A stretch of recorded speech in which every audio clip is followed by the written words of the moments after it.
here we are, right back at Abby Lee After Class. Do you like my new YouTube channel? Giving you some insight on the television show Dance Moms. What really goes on behind the scenes? Well, this episode, a lot, and I am ticked. I have had it with the network and the production company and the Granny Apple. So they paid for a whole week for her to stay here in San Diego. Yeah, we thought it was a little odd that we were doing 2 competitions, 2 weekends, that far away, but now we know why, because it had to be convenient for her. Yeah, right. So, let's talk about this week, shall we? Kendall and Bryn, they were the highest scoring duet. So I want to give Kendall a solo. I want her to prove herself. Our group dance last week was, and we go on. I want her to go on. I want her to go out on that stage, and I want her to beat the crap out of any crab apple that is against her. I don't care who it is. She needs to prove herself. She's a beautiful girl. She had a #1 video on iTunes. I mean, come on. Who's on that team? Does anybody even know any of those kids' names? I mean, really? It's ridiculous. So Jill is gonna buck me. Jill doesn't want her to do it. Jill does not want her to do this solo. So what do I have to do? I have to explain it to her like, oh, it's gonna be great, it's gonna be this, it's gonna be that. Kendall, you have to let go of all your inhibitions. You have to let it all out. We can't argue, we can't struggle, you can't close yourself off. You have to act. You have to let the audience in, and you'll do a great job with this number. I'm sure of it. I just need that mother to butt out. I mean, doesn't she have some stores to go shopping at or something? Doesn't she need to get that weave put back in? Doesn't she need to get her nails done? Botox?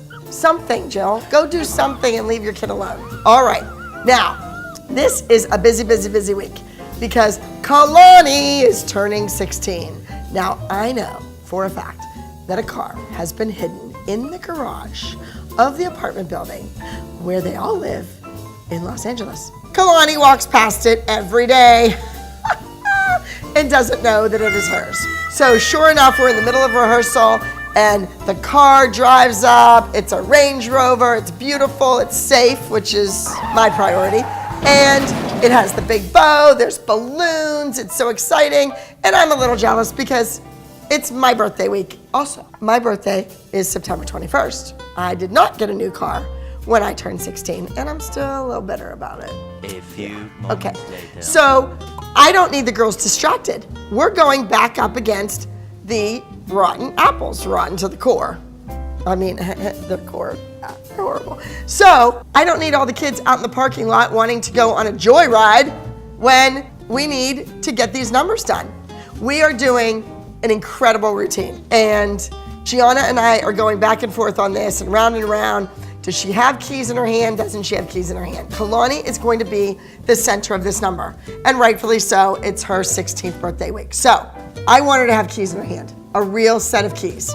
There's something about that responsibility as a young 16-year-old driver. And there's also something about the freedom. It feels good to hold those keys in your hand when you go with your friends out to a party. Hey, we're leaving. I drove. Everybody in the car, let's go. You have control when you're the driver. You also have the responsibility. And that's what I'm trying to teach all of the girls and all of our fans that watch the show that are just about that age where they're going to start driving. Just because the state gives you a license and says, yes, you are able to drive, okay, fine. You know right and left. You know red means stop and green means go. You know where the lines are and where to park and where not to park. I'll give you that. But do you know that you have somebody else's life in your hands? I always drove a car that was big, that was heavy, that was expensive. My parents knew that I was going to have all these children, other people's children, in my car, and I needed to be responsible for their safety. And that's what I want to impress upon Kalani. Yeah, she can drive. Hallelujah. Everybody's thrilled she can drive to school in the morning, all the way across town. She can drive the kids to rehearsal. She can drive to practice. She can drive to get lunch. But don't forget, she is driving other people's children. And that responsibility is going to fall on her and subsequently on Kira, her parent. So the routine is called Pretty Reckless. Now, it doesn't mean pretty like kinda, sorta, yeah, reckless. It means pretty. Kalani is pretty. All the girls are pretty. So it's pretty And then reckless, meaning, yes, she's pretty sitting behind the wheel of that shiny new car, but is she going to be reckless or responsible? And I keep giving it to Kalani this whole time we're rehearsing. However, it gets a little deeper than this. The story morphs into something more original for us to put on stage. Here's a girl who is abandoning all of society's rules. She might just drive that car right off a cliff. Think Thelma and Louise. And if you're too young to know who Thelma and Louise are, get Netflix, watch the movie. Hey, so many young kids want to be actresses and they never saw The Way We Were. They never saw Thelma and Louise. They never saw Casablanca. They need to watch all these movies. You too. So I'm trying to tell this story. So we have these girls that get in the car, they're going out on Saturday night. It's fun, it's cool, yeah.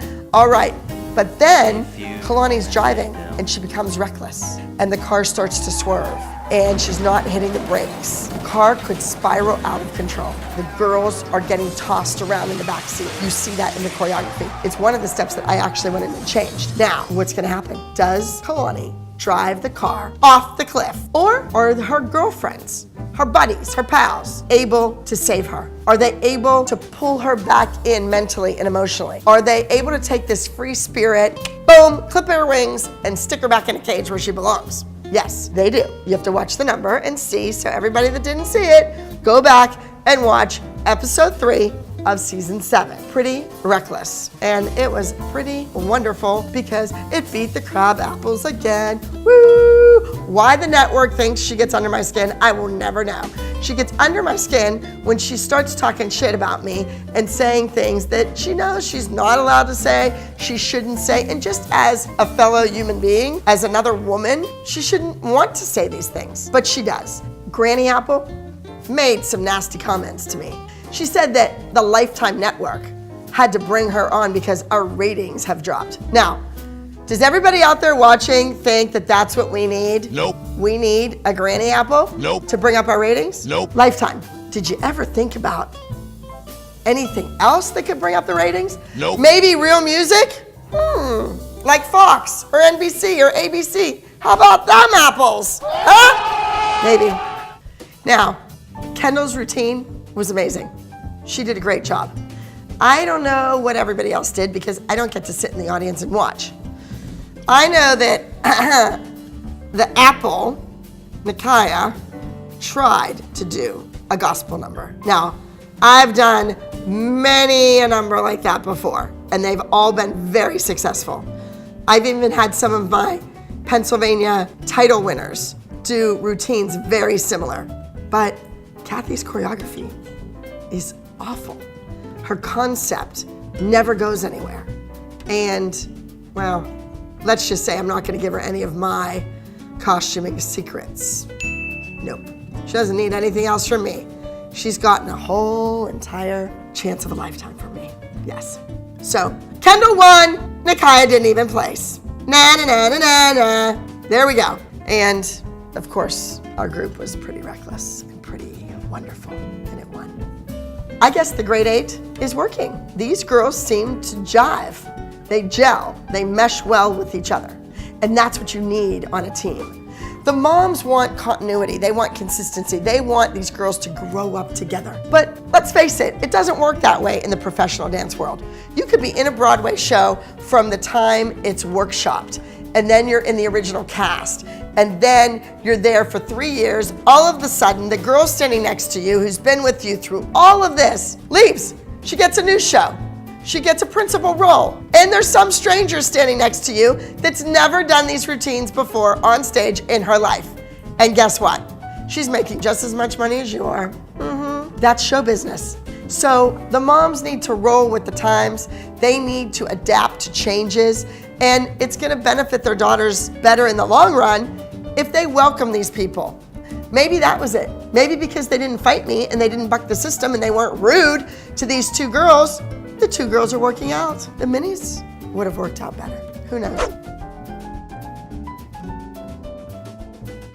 ALDC. You obviously watched my video. Now like, comment, and subscribe.